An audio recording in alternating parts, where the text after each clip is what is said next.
Guys, hi there. Thank you so much for coming back to my channel. Thank you for checking out my videos. I'm Megan, the faithful fibromyalgia warrior, and I'm so glad you're here.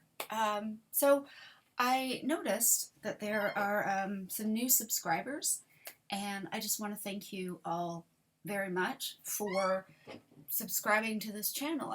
I try to make videos that might be encouraging, hopefully inspiring, as well as, not because I'm inspiring, I mean as far as inspiring you in your faith, hopefully encouraging you through your chronic pain, or perhaps if you also have fibromyalgia, that the things that have worked for me, I hope, might also work for you. And it's so great to have more people subscribe and like what I do. So it just makes me feel that I am doing the thing that God has intended for me to do, at least at this point in my life. So, welcome back again. Thank you to everybody who has liked and commented and shared these videos. Sorry, these straps that are forever just bleh. Okay. Anyway, so it is Sunday. Today's July the 18th here, well, everywhere in the world, I think, except for far away places like Australia because of the big time difference. But here in Colchester, England, it is 1:30 in the afternoon.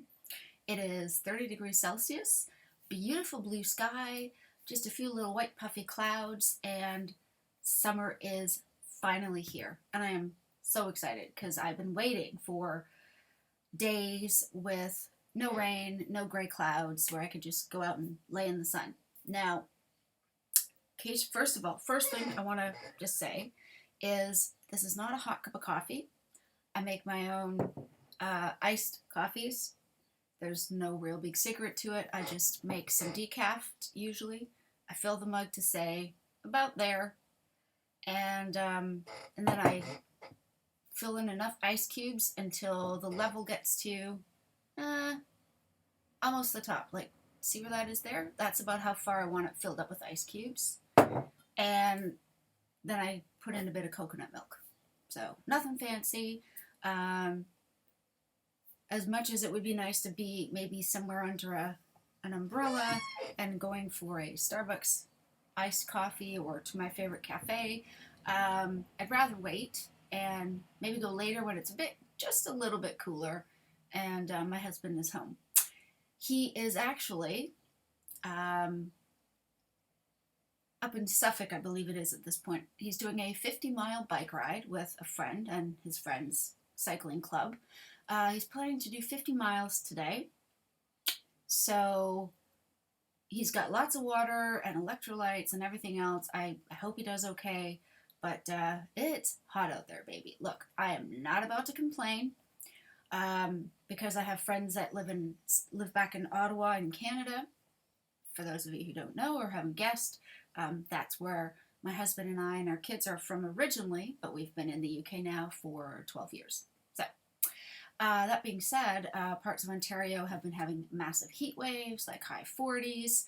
Out on the west coast in British Columbia, which is where my mom and my brother, my sister, and their families all live, not too far from Vancouver, they've been having like never before heard of high temperatures of like 49, 50 degrees with lightning storms and wildfires and horrible smoke everywhere, and it's awful. So, one thing, anybody who says global warming isn't real is a muppet, just saying. Or, sorry, over here that means that person's a total idiot. And I am not going to complain at 30 degrees because it could be a whole lot worse. So here it is. You know, the temperatures are going to be more into the low to mid 20s, I think, over the next couple of weeks, which is perfect because as much as I enjoy getting out in the sun with my Kindle and relaxing and all of that sort of thing, when all you do is start to sweat just from sitting still and reading off a Kindle or an e-reader, you know it's hot. So, anyways, not to worry, guys. I put on sunscreen and all that kind of stuff.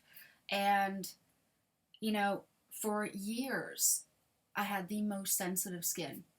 I used to break out in like heat rashes on my upper arms when I was a kid, all up here. And it would be all bumpy and itchy. And then, of course, I'd scratch it and it would bleed and scab over and whatever. And I haven't had any issues with heat rash for a long time. But I have found, especially last year when I first started on the ketogenic protocol, was that I was able to, although I have to do it, carefully, but I'm able to get a tan. Like, see this? This is, maybe it's hard to tell because of the lighting in the room, but this is me with a bit of color on me with some tan. I keep thinking I'm going to be dark like, the wardrobes behind me, and realizing that I don't have that Scandinavian pigment in me. My family background is a mix of Welsh, Scottish, and German. So not exactly notorious for skin that will go dark, right? But I think it's because of all of the fatty sources of protein that I eat that has helped to allow me to be in the sun without burning right away when I'm careful, to not break out constantly from the sun. And yes, I get pink. I mean, I will, right? But by this evening, it'll all just kind of calm down and it'll just be a bit of tan. So for years, I couldn't. It never worked. Anyways, the reason my hair is wet is, much as I would love to say to you guys, yeah, no, I just jumped in our pool. We don't have a pool. I had to jump in a shower after being outside for about 3 hours or so, just to cool down, and now I'm comfortable. So that reminds me, just a quick tip, and if you guys know this already, great, don't worry about it. But if it's a hot day like today, don't jump in an ice cold shower. Jump in like a tepid shower. Just because it's easier for your body to settle, for your body temperature to sort itself. If, say, you're going from 30 degrees Celsius, like today, if you go into a super cold shower, you're kind of putting your body into shock, and then it's just going to work hard to heat you up again. Whereas, if it's a tepid, lukewarm temperature shower, then your body doesn't get so cold that it's already trying to heat you up, making you feel like you're overheated. Anyways, that's just a little side tip. So, yeah. My husband's on his bike, on his road bike, doing 50 miles today. My older son is going to the park, and he'll be out there with his music and maybe a magazine or a book for a couple hours because he wants to be outdoors on a day like today, which is great. My younger son went out an hour or so ago, and he's went off to meet some friends. So it's kind of nice. It's quiet. Our dog Juno is taking a nap under the bay window in the living room. Otherwise, he'd normally be on the bed by now, photobombing the video, but he's not. So I just realized, it's been a while since I've made a video, and the crazy thing is how I felt like I have to make content all the time. And in fact, that isn't true.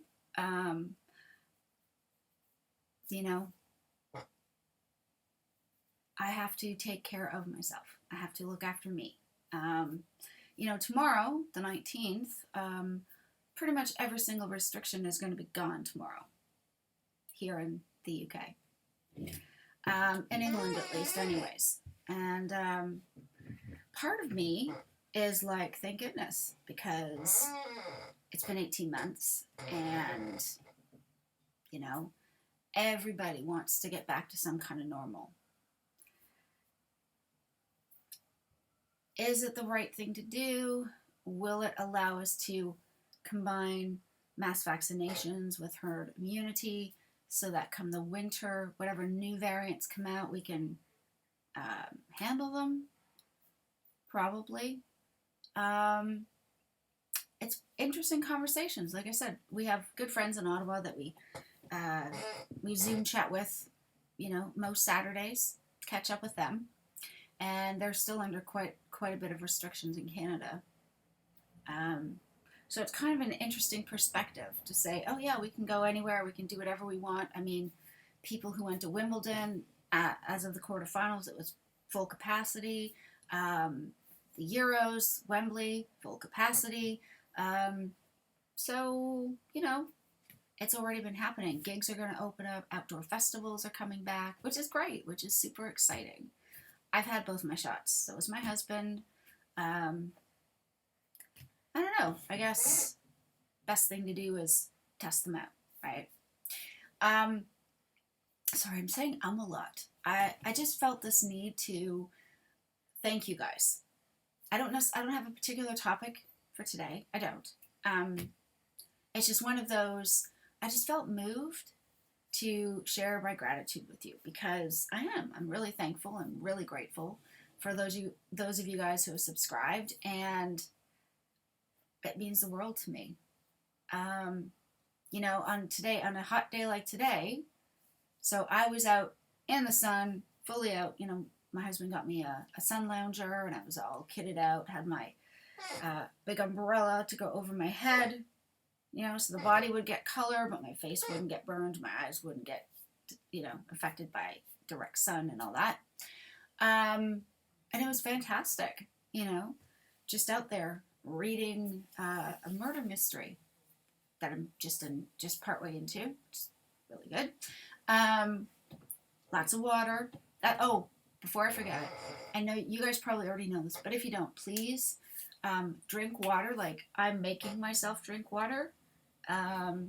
As soon as my cup finishes, I refill it with water. Or if you have like decaf tea or coffee, that's fluids as well. But of course, water is best. And even put just a little bit of salt in there because it'll help your body from sweating out or peeing out all the fluids that you need.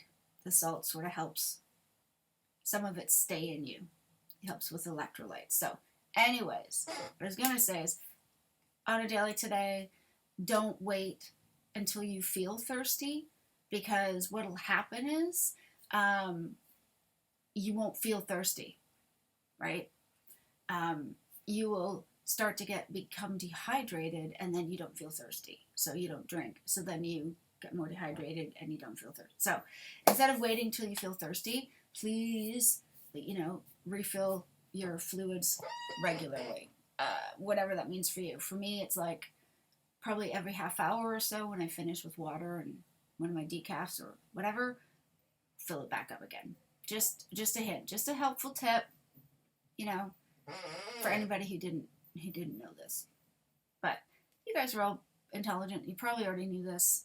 Just thought I'd pass it along because the other day I forgot to do that and I started to get really dizzy by early afternoon because I hadn't replenished my fluids often enough. So, anywho,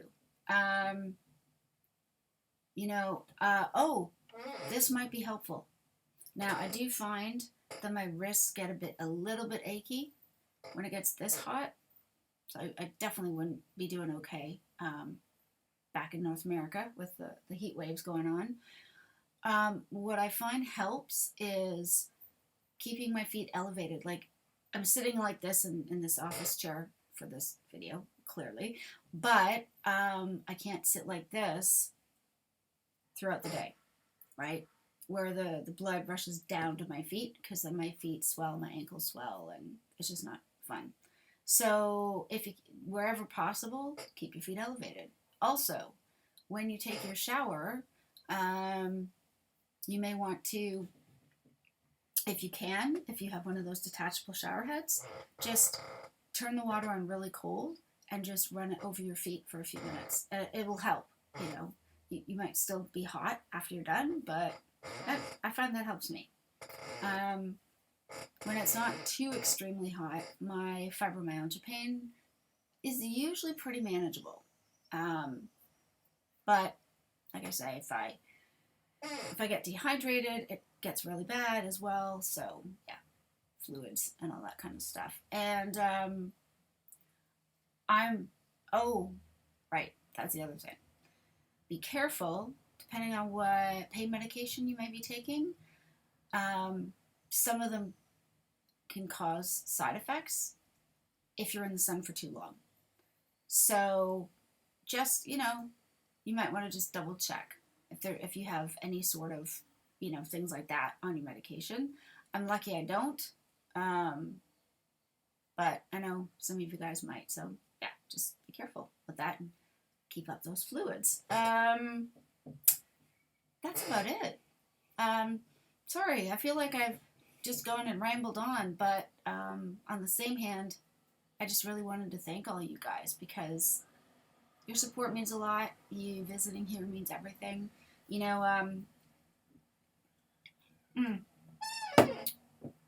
I know what I was going to share. So on the 9th, it was my husband's birthday, so the Friday before. And he turned 51, and we had a great barbecue. We had some neighbors over. We had some good friends over, and it was a great time. And I actually made the decision that I was going to have just a little bit of his chocolate birthday cake. I know. You don't have to say it. Hands up before God. I will not lie about it. I gotta be honest. I did have a small bit. I also had a big glass of red wine. Now, two things. I used to be able to tolerate red wine on occasion. I don't drink it often now because it just wipes me out. Makes me a bit silly. And usually I end up I have a gut rot the next day and a bit of a headache. So the results are not good. So combine that with chocolate cake, which, with having had no sugar of any kind for ages, and also the fact that it was full of gluten, it was a really bad mistake. Tasted amazing. Both of them tasted amazing for about 5 minutes. Okay. And even with the digestive enzyme pills that I take, I felt like so garbagey for the next 3 days. And I share that because obviously summertime, we have lots of people get married in the summer. So there's weddings and anniversary parties now that we're opening up again. I'm a summer birthday baby. So is my husband. So is one of my sons. So are a lot of our friends. So summer seems to be a time where a lot of people have birthdays, so you've got birthday parties and cakes and celebrations and all this kind of stuff. And I'm being honest because I don't want to come across as somebody who is perfect and never makes a mistake and never blows the keto, blah, blah, blah. It's not true. I did. And one of those things would have been bad enough. Even just a little, okay? Because I'm so intolerant to carbs, sugar, and gluten. They are almost like poison to me, right? But I still had it, and I did regret it. And it took me 3 days of just going strictly back to my keto, foods, real foods that I ate, to start to feel better. And I learned from that, absolutely. So from that, though, my husband has said, you know what, I put on a bit of weight, I gotta lose it. And so he is full out doing 0 carb with me, which is great. He's already lost 7 pounds in 6 days. Good for him. Anyways, so to carry on, I guess what I'm trying to say is what I said to him, what I had to say to myself, and what I want to say to you guys is that we will sometimes mess up, right? We are not perfect. Just like with our relationship with God, as if we are disciples, if we are, Christians and believers, we are not perfect. We sin, and in life, we will make poor decisions. We will make good ones, and we will make poor ones. We will make righteous ones, and we will make sinful ones. As the key being, let's repent and move forward, right? Same with the food. It's, yeah, and it's the same thing with the food. I know that I do great when I'm eating fatty ground beef and bacon and egg yolks and, a little bit of salt. And I do great with that. Stuff that's been maybe fried in butter, like chicken breasts every once in a while, that kind of thing. But I know that as soon as I veer off that onto the stuff that I cannot handle and my body cannot tolerate, it's a disaster. However, beating myself up is not going to help, right? I had an absolute horrible food hangover, and that just made it even easier for me to say, right, I've got to completely abstain from all this crap. I can't moderate it. I can't tolerate it. So I would like to put in this caveat that although I had lost weight from last year, I've lost 55 pounds when I went on the ketogenic protocol. But more importantly, my inflammation was dramatically reduced. My pain's been reduced. It's there. It is there every day, everywhere I go. Okay? On top of the spinal disc injury and the fibromyalgia and the arthritis, along with the Raynaud's syndrome, along with musculoskeletal injury, along with an irritated and inflamed sacroiliac joint.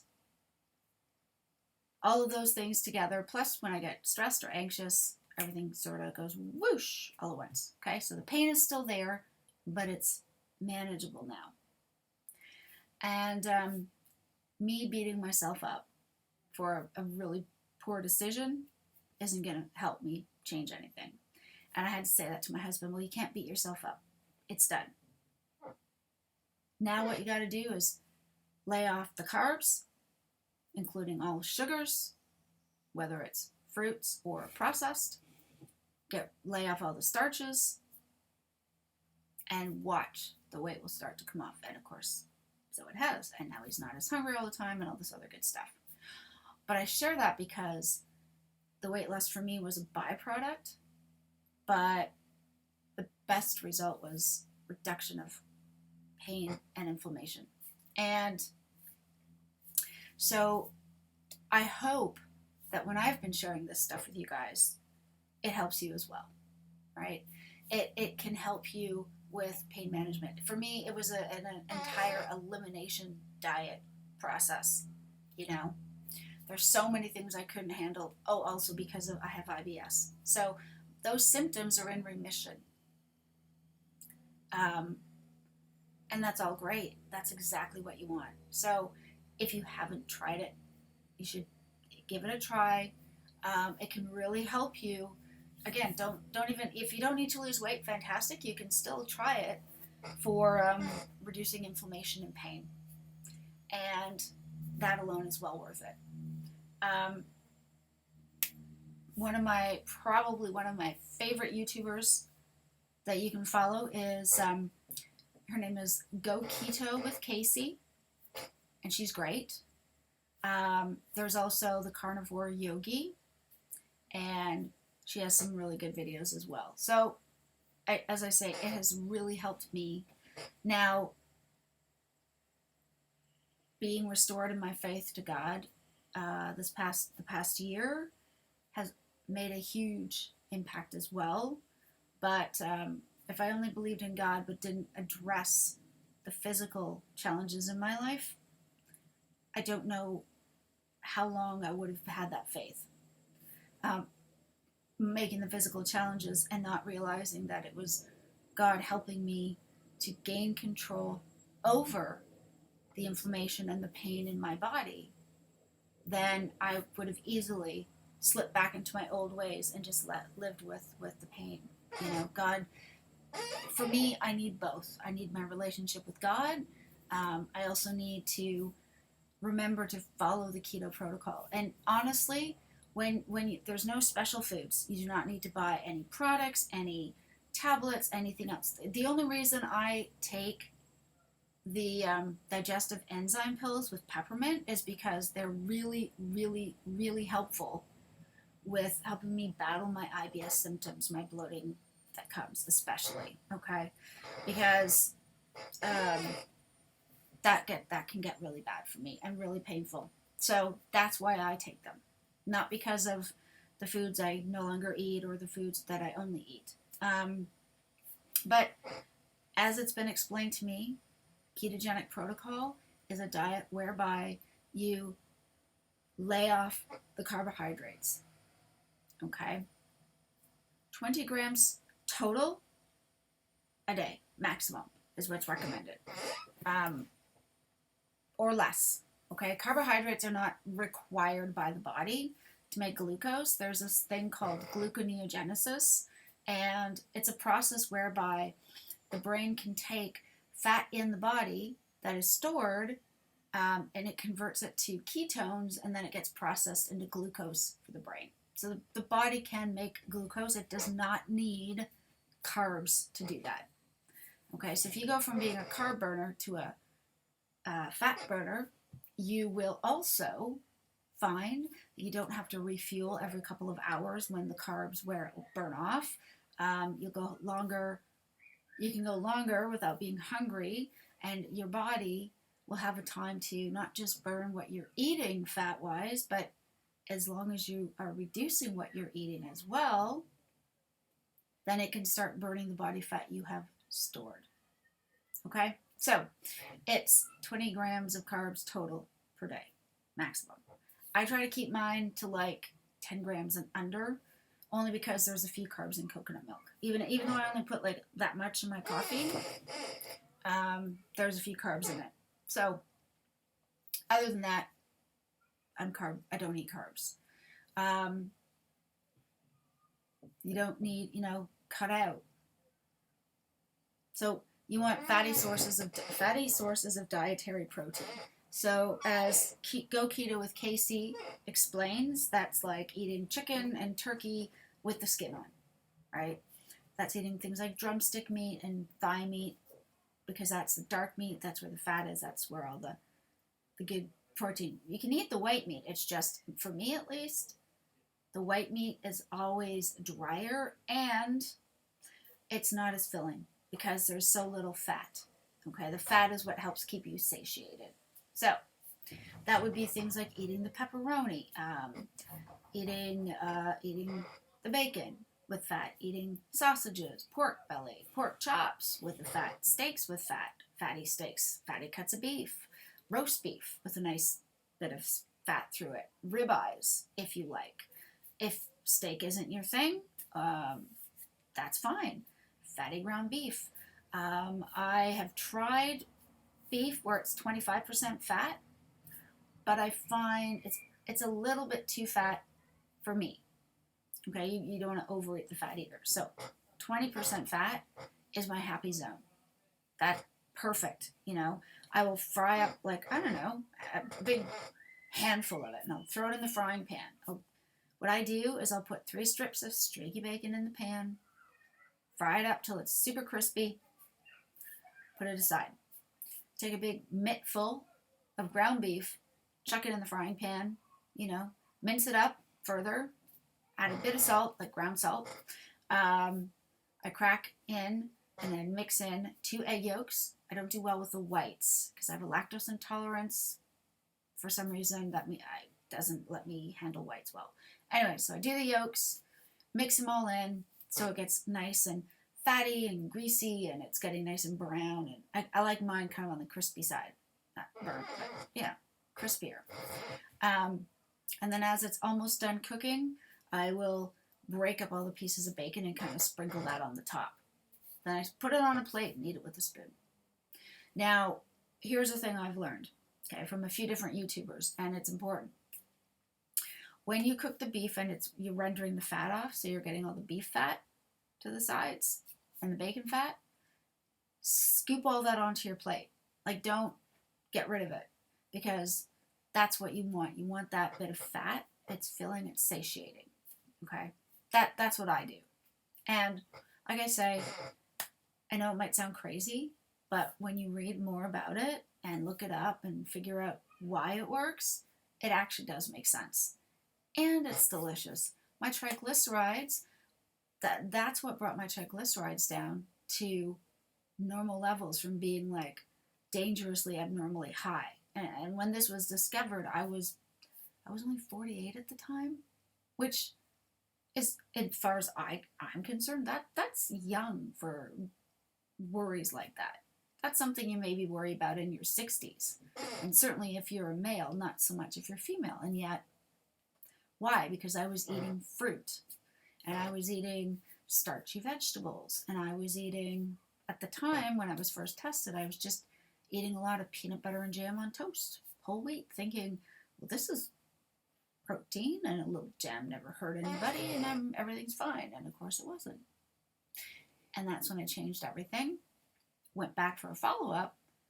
Oh, Mrs. French, what have you done? Your triglycerides are in the normal range. Oh, well, I cut out nuts and seeds and grains and fruits and vegetables and carbs, full stop, and this is just what I eat. Oh, well, great, it's working. So that's good. Okay, so anyways, I think I forgot my point a while back. Anyhow, that's what I do. Okay, if you want vegetables, and believe me, for years I was always a lover of vegetables. My problem is, like most of us, I thought vegetables were free, because Weight Watchers gives them as 0 points. But in the real scientific world, there's nothing zero about them. They're filled with starch and carbs. So potatoes might be a point or 0 points, depending on what you do with them. But as far as the liver and the kidney are concerned, that just, we're going to convert that into sugar and fat straight away, right? And same with a lot of vegetables. There are some non-starchy vegetables that you can have. They say that no more than a cup of cooked non-starchy vegetables a day. So that could be something like broccoli or cauliflower or perhaps asparagus. Problem is, I have IBS, and all of these vegetables are gas producing. So I don't eat them for that reason alone. Okay? But if you really want them, you can have up to 1 cup's worth raw. Like when they're raw, like whatever a cup's worth is raw, that's what you can have a day, which is not a lot. Or 2 cups worth of leafy greens, maximum, a day. That's dark leafy greens. And again, IBS, I can't do things like spinach and okra and I can't remember that lettuce leaf, the curly one. That was all the rage. It'll come to me at some point. Anyways, I can't do any of those dark green leafies because of IBS. Can't my body cannot process it. So for me, it's an easy thing, right? I might have loved vegetables, but they certainly didn't love me back. So for me, it's an easy choice. Cut them out. They're not required for the human body. If you enjoy them and you can tolerate them, go ahead within limits. The other thing is, you can have some full-fat dairy if you can tolerate it. So like maybe a tablespoon of heavy cream in your coffee. And of course, butter. You want to fry stuff in butter, or you want to, add a little butter to your coffee. That's fine, but it's not unlimited.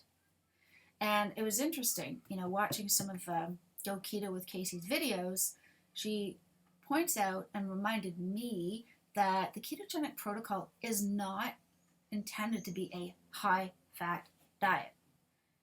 All it is because you have removed you've laid off the carbs and therefore sugars and starches, you might have to increase your protein intake a bit and therefore the dietary fat a bit. But it's a protocol whereby you're not eating, it's not fat free or low fat, okay, which is never good because that leaves you with nothing but sweeteners and artificial this and artificial that, and carbs is what you're left with. So you want the full fat dairy if you can tolerate it. If you can tolerate some hard cheese and shredded over ground beef, make your own shellless tacos or whatever. Right, ground beef, get the seasoning mix. If your family, like my family, doesn't really like eat, no, actually that's not true. When I make that bacon beef egg combo for my first meal of the day, which is around lunchtime usually, it's just when I'm hungry. My husband now asks me every day to make the same for him, so he will eat that stuff. My younger son, if he's around, will happily pick out bits of bacon as I'm making it. Um, Other than that, they are not really into the fattier beef. So we have some lean beef, which that's fine. You have to build up to it. If you've been fat free or meat free for years, you have to work your way into it slowly and give your body a little time to adjust. When I started this, it was a huge deal for me just to eat ground beef because my husband and I had been vegetarian slash pescatarian. So fish and chicken was cool, or seafood, although I despise fish. So that's partly why it didn't last too long. Um, then your body needs a bit of time to adjust over to the new way of eating. So if you suddenly chuck 20% fat beef at it when it's barely had beef to begin with, well, you're going to feel sick. You got to give your gallbladder and everything time to start working again. Okay? So even if you're using 5% or 10% mince, that's fine. You know what? You can put in a tablespoon of butter while you fry it up. Add a little fat. Not a problem, you know? But yeah, so that's what that is. And like I say, go keto with Casey. She is based out of North Carolina. In spite of the fact that she's American and Canadian, you know what? I have nothing but respect for her. Well, that's a bit of a joke. It's kind of like, you know, we're rivals, famously rivals. But no, she's funny. She's great. Definitely check out her channel. And Carnivore Yogi as well. I think she's in Georgia, if I'm not mistaken. Anyways, both ladies are great. They have lots of good content on their channels. So they're worth checking out for sure. Because they've been doing this longer than I have. Okay, so that's why I recommend them. But this has been working great for me, and I feel so much better. Like I say, you can do this. You may not need to lose any weight, which is fine, but maybe you have arthritis pains, or you have, constant backaches, or there's just some sort of chronic pain or illness that you struggle with, and this might still help. It could still be whatever food you're eating could be causing, because like sugars and carbs, they cause inflammation almost right away, so it might be worth checking out. And as Casey says, and and as I agree with, the protocol itself is not necessarily for weight loss. You may lose weight as a byproduct when you cut out carbs and you get rid of all the water weight and all the crap in your body. But trying to heal chronic pain and inflammation, for me at least, that was what was awesome about it. Though the weight loss was just kind of a nice bonus, Anyways, guys, thank you so much for checking out the video. I know it was a longer one. I missed you guys. I had lots to say, apparently, towards the end. And I'm glad that you guys have stuck through to the end of the video.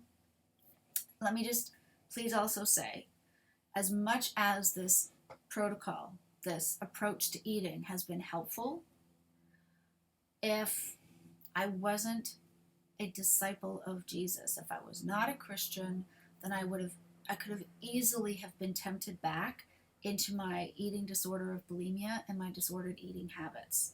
However, because I have my relationship with God back on straight, that hasn't happened. So for me at least, both of those things are absolutely key. Okay. Anyways, guys, that's it for today. I hope you guys are able to have a wonderful, beautiful, amazing, fantastic day, whatever you end up doing, that you have wonderful weather, that it's not too hot where you are, and that the weather's, not causing fires like parts of the world. I hope you guys have great days. I hope you guys found this helpful, useful, that, even if, what do I want to say? That no matter how bad your chronic pain might be, even after you've tried almost everything you can possibly think of, except maybe this, I hope you guys know that it could very well make a difference. Okay, because I felt like that. I'd been referred to hydrotherapy, physiotherapy, acupuncture, all sorts of therapy. None of it worked. None of it helped with my fibromyalgia pain. But it was changing what I ate and getting my relationship on straight with God that absolutely made a difference. So please feel free to share this with anybody you think it might be useful for or helpful to.